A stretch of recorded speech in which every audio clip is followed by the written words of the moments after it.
هنا بمزرعة بلهول الدراجية بمنطقة بخبخ ببلدية بوقعة، حطت القافلة التحسيسية حول التأمينات الفلاحية والتي يرعاها الصندوق الجهوي للتأمينات الفلاحية بالتنسيق مع عدة أطراف.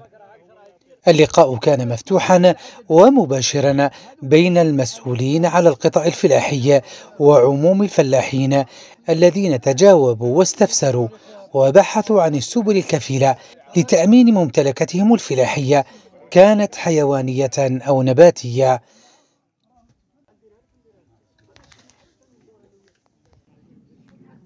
في نقاش مفتوح أثراه حضور المسؤولين وكذلك المختصين في البيطرة والمهندسين الفلاحيين،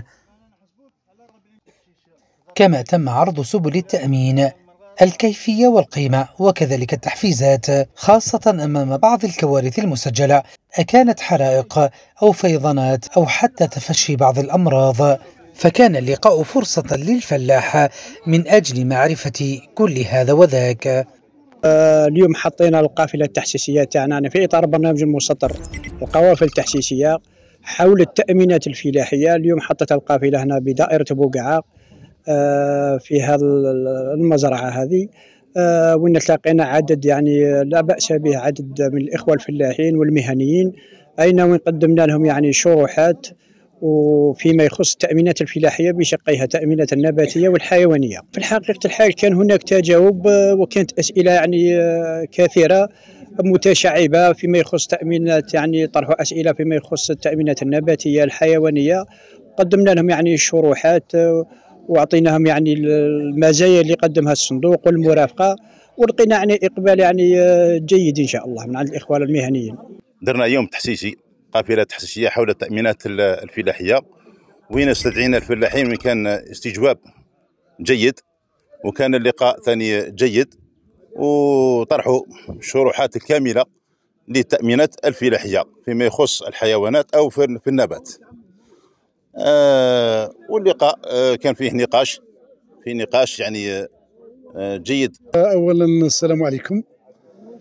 ثانيا أنا لي شرف العظيم أني هذا اللقاء هذا صراحة هنا عندي، ويهمني بزاف. المنطقة هذه سما راهي كانت شوية معزولة، ماشي يعني معزولة تماما، بصح كانت شوية معزولة، كانت بعيدة شوية. اليوم أنا حبيت من هذا اليوم هذا التحسيسي هذا، حبيت أني نقرب الإدارة هي اللي ولات تجي للفلاح، مش الفلاح يروح للإدارة. هي الإدارة حابة نجيبها هي الفلاح، خاطرش هنا بصفة عامة المنطقة هذه الشمالية شوية ماهمش مهتمين بزاف هذا. بصح اليوم إن شاء الله من خلال هذا اللقاء بغيت أنا باش الإدارة هي اللي تجي للفلاح، والحمد لله يعني وكاين استجواب، يعني استجابة للفلاحين، مجاو حضور يعني ما شاء الله. أولا نشكر الفلاحين وتعاونية للتأمينات الفلاحية هذه لولاية سطيف، وكذلك مديرية الفلاحة وجميع الشركاء سيسيالاس لتنظيم هذا اليوم التحسيسي. ما يخفاكمش باللي منطقة تاع بخبخ منطقة فلاحية بامتياز. بعدما سمع الانشغالات الفلاحين تبين باللي كاين نقص في تخزين الحبوب، خاصة الحبوب اللي تمتاز بهذه المنطقة. هناك السلطات المحلية بالتنسيق مع رئيس دارة ومديرية الفلاحة إن شاء الله راح القريب نديروا شواتيرة اختيار أرضية لمركز جواري لجمع الحبوب تاع المنطقة من بوعدناس بوقعة بني ورتيلان، باه نقربوا المسافة على الفلاح ونسهلوا في إمكانيات النقل، خاصة الفلاحين يقول لك حنا عندنا مشاكل النقل باش يروح لراس الماء، ودوك يولي يروح لبني وسين، وبني وسين إضافة جديدة مكسب جديد للمنطقة، ولكن يحتاجوا منطقة أخرى.